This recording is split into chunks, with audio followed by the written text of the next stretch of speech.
Hey, we are Chris and Teresa and are obsessed with all things fiber and guiding you on your fiber arts journey. We own a successful fiber processing mill, an online needle felting business, experienced at raising all fiber animals, and are renovating a 100-year-old school into a fiber arts retreat center. Processing, needle felting, yarn, roving, fiber animals, and our renovating progress are all topics discussed here. Think of this as your one-stop shop for advice, information, tips, and getting your questions answered on all things fiber, from raising the animals to the finished product and everything in between. So pull up a seat, make sure you're cozy, and get ready to be inspired while you learn. This is EweTube. Welcome to EweTube 104.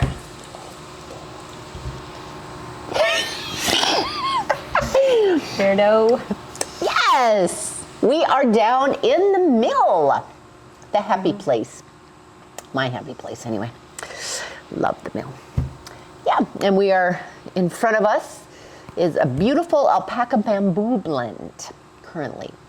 And in a little bit, you'll see it carding on the carder. Because the carder, there's a fly down here. Great Scott. How did the carder is going to be all these blue is going to be featured in the episode number 2. Oh, of the. It's like episode number 2. You're going back to EweTube 2. I can't remember what we called it. I don't know. We featured the spinner first. Now we're going to the carder. We're kind of working our way backwards, bouncing around a little bit in the mill. Something in the mill, and then the spinner. We'll figure that out. But anywho, and I just got back from a amazing weekend with my grandbabies in Iowa, and my son, and my his wife had some much needed time away with her mom and sister, and we had fun. Mm-hmm. Yep. And you and I had a busy week. Mm-hmm. Yeah, we had our first tour bus pulled up to the school. It was kind of exciting. Yeah, Rebecca, I think. She's with Growing Small Towns. And she's amazing. We were she's on so her good. podcast a while back, and she does a podcast about growing small towns, and she has renovated an old Ben Franklin in Oaks, North Dakota. And she had a bunch of business people coming from Fargo, and she brought this busload of people to our school first, and then they headed to Oaks to her facility, and then, but we had just like 20 minutes to show them around, and it was quick. And we had wonderful conversations in those few minutes that we had with them. It's pretty cool. We were very honored to have them all here. Very much so. Made a lot of good connections. Yes, that was pretty cool. And then the last few days, Teresa and I have been we reread our mission statement of the school, and we really, it's been such a whirlwind since just trying to school get everything opened. done at the grand opening. And we've kind of lost focus here.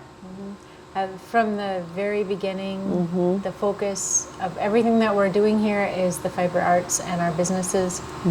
And we kind of lost focus for a while on Thirsty Thursdays going very well, just what the community wants, and with the restaurant. And we got more involved in the event. The eventing and the weddings and which is an important part of what we're doing here. Yes, and it took us by surprise.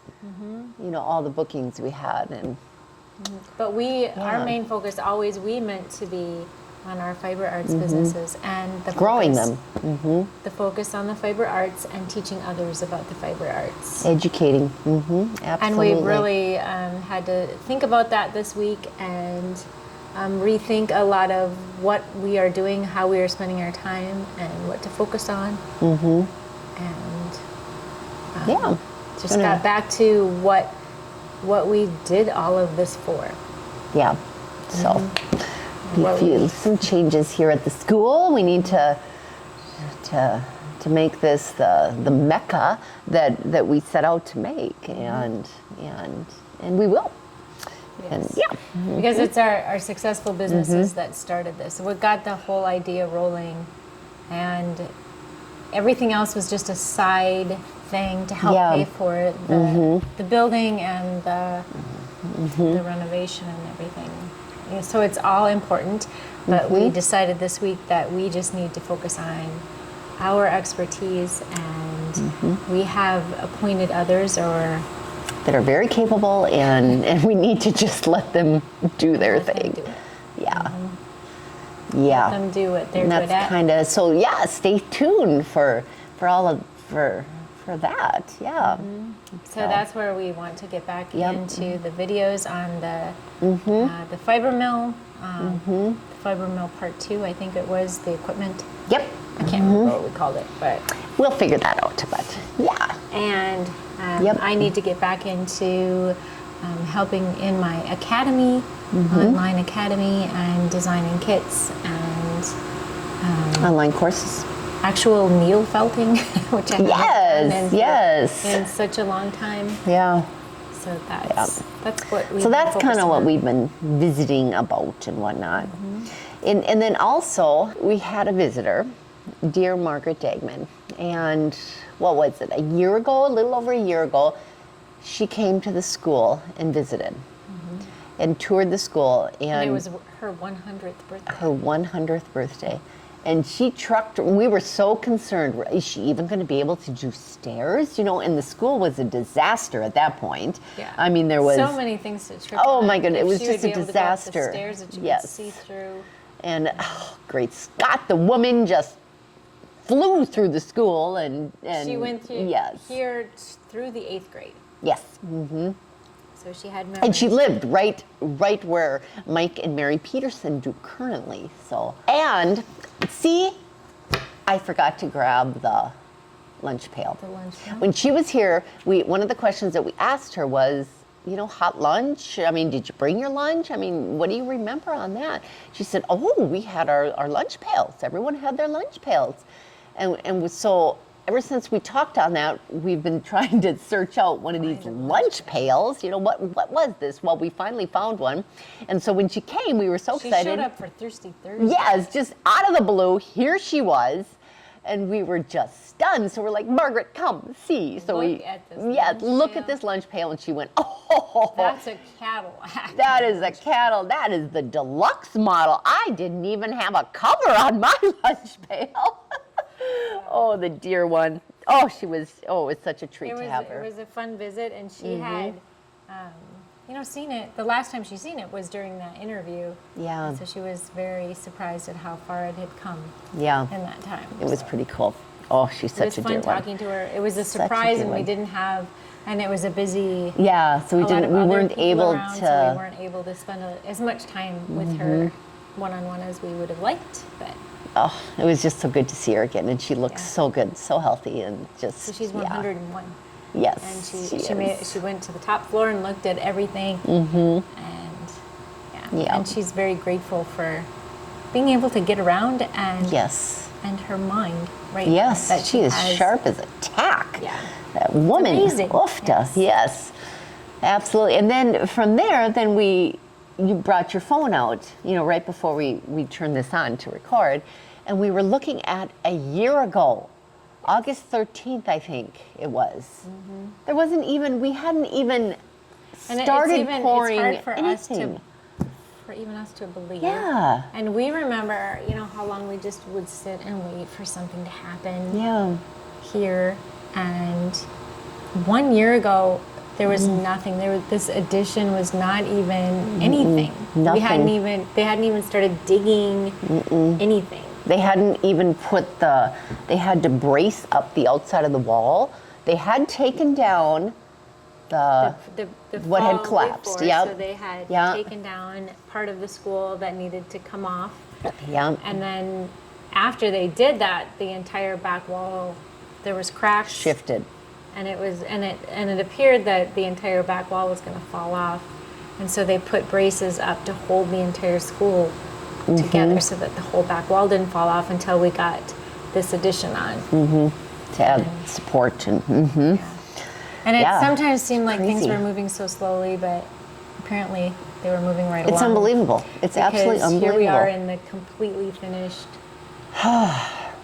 You know, and we're frustrated. You know I'm frustrated that the mill is not in order as I would like it to be, and we're so behind in the mill. I mean, our customers, oh God bless your patience you all had. Oh, good grief, and everything, and then in looking at the whole, How far we've come. yeah, it's just wow. Yeah, wow. It's been quite the. So we interrupt Yeah. this broadcast to talk about popcorners. This is our new favorite snack. It's upside down. She opened it upside down. I don't remember how I discovered these, but that was, was that 2 years ago? It was 2 years ago. I went to Costco. And then that was the day that we went to meet with Ron. And we were driving And we ate here. these. And I threw a bunch of the bags of chips into Chris's vehicle and said, "This is our supper." And we were so nervous. And we were going to meet with Ron, who is the one that ended up giving us a loan for this building. And we were eating these popcorners. They are amazing. They're okay. We need to read on the bag. We don't know all the information. This They're particular. not a popcorn, but they're chips. This particular one is, And this is our favorite one. yeah, it's the kettle horn. We It's a took kettle. a carnival classic and did it one better by adding a drizzle of sunflower oil, cane sugar, and just the right amount of sea salt. Oh, and they are so good. We love them. We love them. We think And they're they're good. very good for you. We tell ourselves that. They're not Yeah. like processed. They're They're just, good for you. They're just popcorn. We love them. Schmucked into a triangle shape. Yeah. So, anywho, Into a corner, I guess. yeah, We love them. they're delicious. And we look. They're now in the gas stations. We find them in the gas stations. Yes. We've been finding them in more places. I was having to order them on Amazon for a So, while. there I we love are. Them. They're good snacks. Yes. We are not getting anything from this, but No. But if you we hope to. if you are out there and would like to, yeah. Anywho, all right, back to business. Product feature. The snowmen are hatching. They have And started we forgot hatching. the snowman. Insert picture of snowman, Teresa. The snowmen are hatching. Yes. I've been working on it. Kat Yeah. is helping me working on Yeah. the snowman. And so dear that we Libby can get has a bunch. been knitting up the Knitting the hats hats and that are scarves. so adorable. Yeah, they're super cute. So they will be multiplying in the store. Yep. They're hatching They everywhere. are. They are so Don't cute. have a picture, so when we're done, we'll have to go take a picture. Yeah, we can do that. Yep, and we are preparing for our first wedding at the Nome Schoolhouse, and the grass behind the school is absolutely amazing. It is. We were going to go walk through it with bare feet because it looks like a lush green plush carpet, We were just heading out there but then we had to go. with bare feet through the grass, but then we went for a drive. Yeah, we went to a drive through. Where did we go? The Cheyenne Where did we go? Valley. Yeah, it was gorgeous. Oh, Cheyenne beautiful. River Valley. Beautiful. It is beautiful. Beautiful, beautiful. All right, and now we're going to ask some questions. Answer some questions. All right, first question. Do different ages of sheep/alpaca give different characteristics of fleece, Definitely. especially in alpaca? Now, Why do you say that? Especially in alpaca. because Possum and Caesar, I have these two Romneys that are thought we were talking 17 about years possums. old, 17 years old, and their fleeces are amazing. They're strong. I don't understand. I I don't know why. I still don't think they have the same quality as the lamb's fleece. Oh, no, they don't. No, but if you took a 17-year-old alpaca, wouldn't be so good. Wouldn't be so good. No. As an alpaca ages, they get more guard hairs, and it just gets coarser, and it just gets more hair-like. That would be a way to describe it, I guess. And that's the case with sheep as well. When they become ewes and they have lambs every year, and that can take its toll. As they get older, it just gets more wiry, it gets more hair-like, and it's, as far as needle felting goes, it's harder to felt. Then lamb's fleece is really fine the best and for felting. And it takes a while. I mean, we keep ours around for 8-9 years.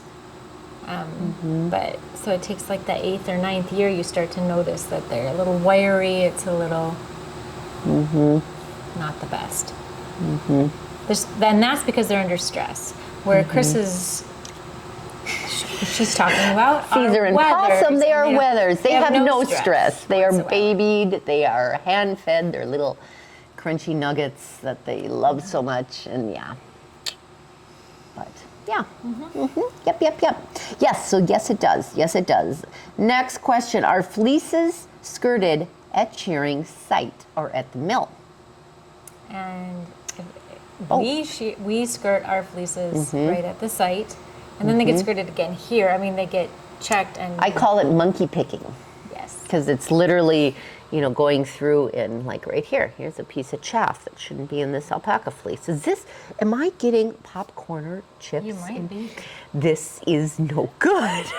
So when we skirt a fleece, we take out, we lay the whole fleece out, and you just take out the outer, the armpits and the outer edges, edge of the entire neck, thing, generally which the is neck, like the legs and all the bad stuff. And we take like the back of the neck, which is right in the middle, and we take that out. And we have videos on that as well. And we do that then, and then it is like when it comes here, then it's monkey picked. Again, to get any extra things out. Yeah, you don't. If you have a chunk of wool that has a concentration of vegetation in it, that all you kind of see is fine chaff and a lot of vegetation intermingled in with the wool, that just gets pulled out because there just isn't getting any of that out. It'll end up wrecking that part of the roving, or you'll end up with kind of a call it a cactus-looking yarn, because it'll have a lot of little chaff sticking out of it. And we do that during shearing, and when you're shearing, it goes really fast. So you're trying to do it really fast. So you don't do so you miss spots. Like the perfect job. That's why it needs to be done again. And there is a lot of people that when they're shearing, they don't have time, or they don't take the time to skirt, and it all goes into a bag. But generally, if somebody is looking, if they're raising sheep for their wool, they are going to skirt it right during shearing, because it's better not to store that fleece with the manure and all of that stuff mixed in and wrapped right in with it. So and I honestly have had customers send fleeces to me that looks like they literally swept the barn floor, bagged it up, and shipped it in. And we here at Shepherd Industries, we don't charge a separate skirting fee like a lot of mills do, because we charge incoming weight. So if that customer wants to pay us, $30 a pound to throw away, more than half of their fleece, that's their prerogative. The amount of pounds that come in. Incoming weight. So it's in their best interest to skirt it. Yep. Which does take time during shearing, but very worth it. Yep. In our opinion. Absolutely. And how do you store fleeces? Here at the mill, we store it in plastic bags. And garbage bags. In garbage bags, and I just leave them open. And in our fleece storage area, it's treated with Temple. It's a residual pesticide that does a wonderful job against wool moths. And when we shear them and then we skirt them, we put the entire fleece into the garbage bags. They're big garbage bags, so sometimes we'll get 2 or 3 fleeces in each bag, but they're left open so that they can breathe and have air. They're not like sealed tight. No, because if you take a raw fleece, oftentimes they're damp. I mean, even if they're dry, they're still damp. I mean, oftentimes Just from being next to the body. Yeah. So you need to leave those bags open. So We like these because we wanted to be able to eat them during this hence. YouTube because we're hungry. Okay, we're going on to our prize winner. Nobody got this question. It's the first time I think no one got the question right. And I know there's a bunch of you out there going, oh, I should have answered, because the question, how many classrooms were in the original school? So that means no alumni were watching. I'm sad. I'm sad too. I'll have another popcorn. So, how many classrooms did we have? There was some good guesses, but they were a little off. They were. Yeah. And so we're asking the same question again. You can answer below in the comment section with the closer answer. And because we couldn't even take 2 people guessed and they guessed the same exact thing, so we can't even go with who was closest. Nope. So we're opting to, because it's kind of important. Ask it again. Yeah. Is it important? Why is it important? It's important to know that you've been paying attention. Yeah. Or that you're willing to research and go back and look Yeah. and see how many Something like classrooms that. were in the original school. Yeah, that's it. Okay. All right. So here we are to the end. Are we? Oh, you're going to have to check me. I will check you.